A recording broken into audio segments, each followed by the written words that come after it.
Tunachinja mnyama wa hakika kwa sababu mbili. Sababu ya kwanza, Mtume anasema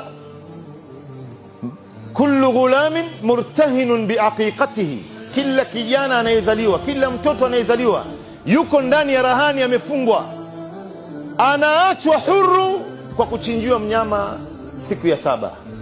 Katika riwaya nyingine ama 7 ya pili ama 7 ya tatu. Baada ya 7 ya tatu ikipita hujamchinjia, bado hujapata uwezo, siku nyingine yote ambayo utakayopata uwezo utamchinjia.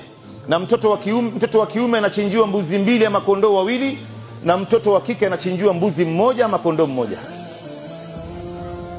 Kwa hivyo anaachwa huru. Wanasema baadhi ya wanazuoni, unachinja mnyama kwa sababu ule mtoto bado amejikunja kunja, vitu vyake vimefungana, macho yake haijafunguka, bongo lake bado iko giza, mishipa yake, mifupa yake. Kwa hivyo anafunguliwa katika njia hii. Kukaa ndani ya tumbo katika fuko la uzazi miezi 9 sio jambo la mchezo. Na sababu ya pili ya kuchinja mnyama siku ya 7 ama 7 ya pili ama 7 ya tatu, ambapo 7 ya kwanza ndio bora kuchinja mnyama, ni kutoa shukrani.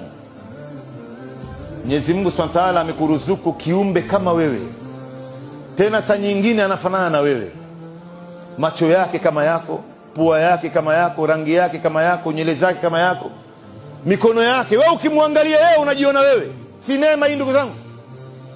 Hata watu wakiona wanasema bana, fulani mashallah anafanana na baba yake, fulani anafanana na mama yake. Neema kubwa hii ndugu zangu.